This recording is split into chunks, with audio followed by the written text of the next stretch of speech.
Two, three. Okay, I'm live right here and streaming live. This is my first live telecast right here from Pasadena, California. My name is, you see my name already. It's Mangos y Cacahuates. I go by the name of Mangos y Cacahuates. And I'm at Convalescent Hospital right now. What I want to talk to you about is it's about, what you call it? The difference. See, a person, I'm 68 years of age. When they say that we are like babies, which is true. When I was younger, I was 16 or 15 years of age, we would say, oh, our grandmother's turning into a little baby again. She's reverting back to little babies. But I thought about that today, and that's not accurate. In other words, that's not right. Let's take, for instance, a child is born, is brought into this world, okay? That child is going to grow up to be an adult, okay? Let's say nothing happens, it's going to grow up to be an adult, healthy child. That child from the age of what, I never been married and or had kids or raised kids, so I don't know. From the age of 0 to maybe 2 years of age, that child is going to require attention. Attention as to change the diapers or whatever. But that child, it grows older, is becoming more independent of the parents. True or not true? True. And that child gets to the point where he will be able to go to the restroom by himself or herself. That child might, it's going to be independent in order to walk. His strength, his leg strengths are going to get more strength. It's going to be building up, building up, building up. Okay? As the years go by, he's going to be, or she's going to be more independent. And the gratification that a parent gets from that is that their child is going to be independent at one point or another one. That parent knows that the child is going to leave the nest after, most likely after high school, college, get married, service, or wherever. But it's going to be independent. There's some parents that look forward for that, some parents that don't. They still want to baby their kids. Okay? Now let's turn the table on to a person like myself. Let's say, for instance, that I had, because there's a lot of people in here that have children, children of their own. But the children put them in a place like this because it's kind of next to impossible to care for them. They have their own careers, their own families. I'm not going to use the word abandonment, but that's what it is. It's abandonment. Just children that come over and visit their parents maybe once a week, then they cut it down to maybe once a month. They cut it down to 3 times, once every 3 months, and so on and so on. It's letting go of them slowly. It's a real heart wrenching thing to come into a place like this and see people crying, screaming, looking at walls, and it's hard. As I mentioned, I don't have any children of my own, so it's easy on me. But there's people that I talk to, they say they have children, but the children are never present here. You never see them. But they long for them. As people say, I want to go home, I want to be home, that's not my room, or whatever the situation is. When a person gets into this place, I had my roommate just went up to me, his maker. around 2 weeks ago. Yeah, 2 weeks ago. They say when he came here, he was rebels, rebels or rebels. What? How do you pronounce that? That he was able to get around in his wheelchair. All of a sudden, he just kind of gave up. It happens because there's nothing else. They're used to go outside, to their own home, to their own way of doing things. Wake up when they want to wake up, eat what they want, and all of a sudden, everything changes. There's a term, it's called culture shock. Culture shock might happen to this, but they lose what was stolen from them, what was stolen from us. I'm a red pack myself by nature. Maybe I like to have things. We all like to have things. What some of us don't. Some of us are more organized than others. Some of these residents, we call them residents and not clients or patients, because we're here 24 hours a day. They call this our home, but it's not actually our home. It belongs to the owner of the facility. Okay, this facility is in Pasadena, California. So I've been in these facilities.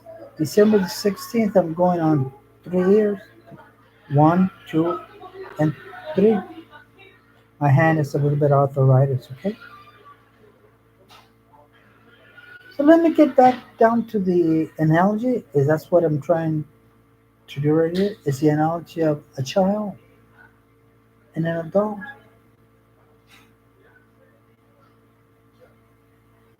The parent may be home, and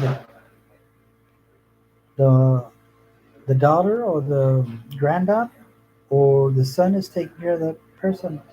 And little by little, they become a little more dependent on them, on the children, and it's hard on them.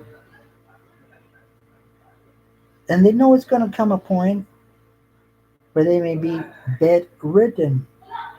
I'm not bedridden, but I can only stay in my wheelchair. I call her Bertha, my wheelchair, for reasons that sometimes you have to get used to accepting that you're in a wheelchair. Where's my Bertha at? Kind of kick it back, instead of calling it my wheelchair. Such a connotation. Okay, my cane, where's my walk? Because it reminds you in your little head that you need that device, that apparatus to get around to. Where are my glasses at? It reminds you that you have a stigmatician, is what they call it. It reminds you of that. And who wants to be reminded of certain things? Who wants to be reminded of that? I don't. One of the worst parts is going to sleep and dreaming that you're walking, dancing, kicking all kinds of things around the little can. Remember when you were a child, kick the can around? And then you wake up to find out that they have to pick you up in a machine. They have to pick me up. It's called a Hoyer machine. Like they take engines away from a car, a mechanic. They have those things and put it up to the block of the car, the engine, and they pick it up. That's the way they pick me up. But on the bottom of my body, there's a like a mat, and it's got you hook it up to the machine. Then they have to place me on Bertha, my wheelchair, and I can only be there for a few hours, not over four, because I have bed sores. It's my fault. I brought it upon myself. I should have taken care of that when they started, but I didn't. So little by little, you start depending more, and adults start depending more on the help of others. As a child, as time goes on, he goes independent. That's why I want to draw my analogy that we're uh, we're not like babies. A baby has a future. And we don't. For many of us, this is our final destination, our final trip before we go to wherever you think there's a place, either up or down, east or west. I don't want to get into that. That's not my thing right here. My thing is only to convey to you that it's hard. What I want to close with is this. If you have a loved one that needs to be in a facility such as this, a nursing home, you have your wife, your children, don't feel bad that you abandoned them. Sometimes that's the that is the best place we can be at. We get attention here.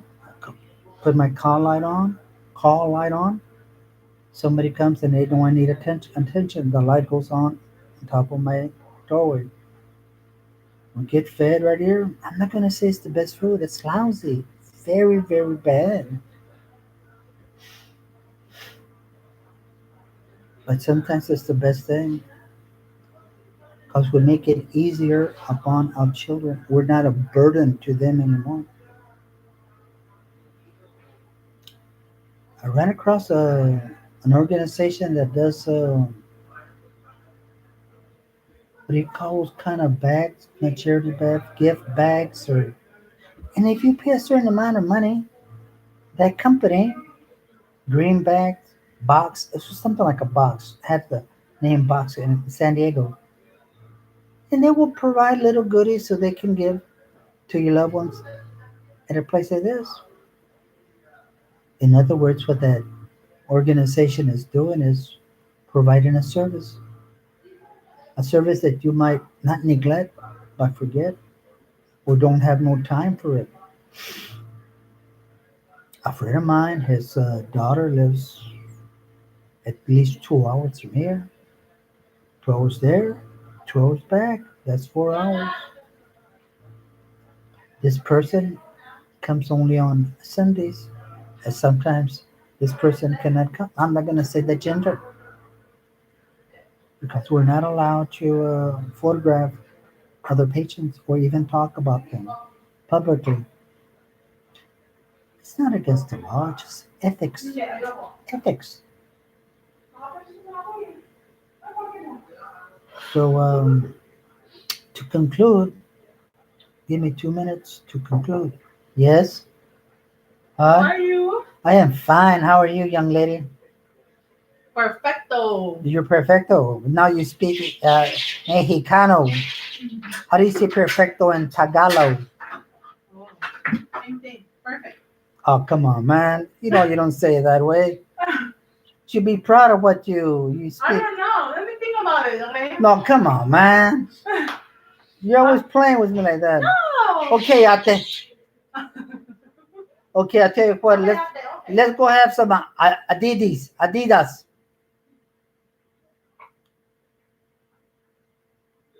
They, the facility such as this is mostly run by people who speak Tagalog, and sometimes I don't wonder, but I know what would a place like hospitals or nursing homes do without those that speak Tagalog? Will be lost, totally lost. Getting back to what I was saying, the 2 minutes before I was so kindly, kindly interrupted. Is this a friend of mine? Not a friend of mine, but where I used to live at in El Centro, California, 92243, Imperial Valley. Had a friend, an elderly man, that they were friends.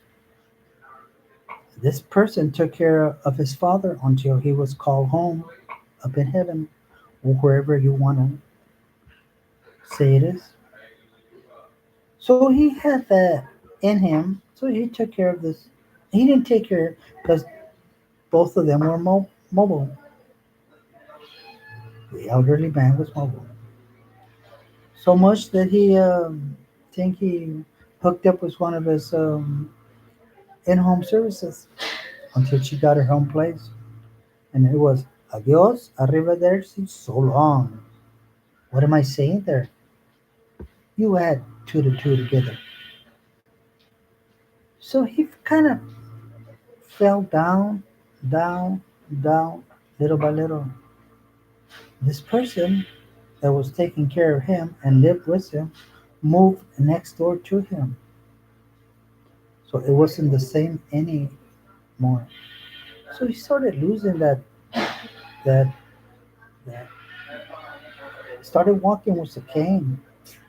But he would walk through her front doors and do a Charlie Chaplin as if he didn't need the cane, but he did. And he finally ended up in the convalescent hospital and convalescent hospital. He thought he was going to be there for 2 weeks, as I thought when I was taken to the hospital, but it wasn't that way. His friend, when he was at the hospital, went to visit him on a daily basis because this friend of his used to walk a lot, walks a lot. He's a walker. Here, there, big old legs, beautiful legs of a soccer player. Walks a lot. Finally, he had told me that. I said, "Oh," I said, "It's okay." I said, "Well, be careful because one of these days you might not want to go back, and visit him again." And it came to that point. One time I asked, "How's your friend doing?" "Oh, I haven't seen him for a few days." "Oh, yeah, what happened?"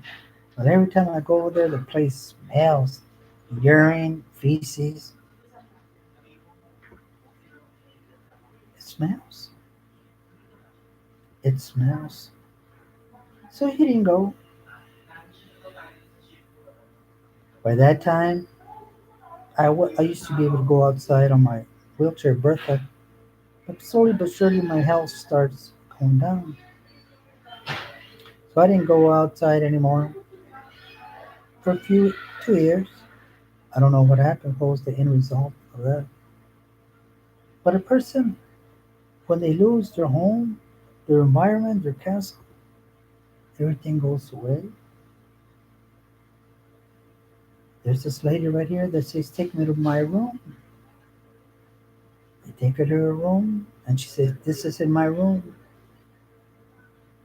They're used to seeing maybe a certain thing in the room, a certain object, pictures, dresser, the outdoors, the window. But they don't see that anymore. They tell her, "This is your room." "No, it's not my room." A lot of people, they come into this a place like this and they have that picture in their mind. I had that picture in my mind of my apartment. I was in it for 18 years. I had that picture of being in my refrigerator, my skillet, my coffee maker. I have that picture. I yawn to be right there back. But it's next to impossible for me to go back to any place on my own. So I'm here for a life sentence. So if you have a loved one that's into, they have to be put in a place like this, don't feel bad. But don't try to do a box on them. A box, I mean the green box or whatever they call it in San Diego, that you pay them $35 a month and they give them a bubble gum, a Sudoku puzzle, a soda maybe. It's a lot of money. These places are money making outfits. And that place at a box, they're providing a service. Don't go for that. Just go to a church or some kind of organization so they can visit your loved ones. A person will be able to take video if you're living in another state and your family member lives in one state in a different state. and it's hard to come by maybe every 2 years or so. But don't sit in a little box. That is so cold. That is so cold. But they're providing a service, and at least they feel good about it. Oh, I would feel good if somebody sends me a box. But I don't have nobody to send me a box. So this is mangoes y cacahuates. Call it doing it live. My first video live on YouTube, directly from Pasadena, California, 91103, home of the Rose Parade. Come on by, pay me a visit. I'll pay you a visit, and we'll chit chat on Facebook. Thank you very much. Let me see, how do you turn this thing off? Oh, it says right here, end stream. Okay, I end it. And then it says, are you sure you want to end stream? In. Okay.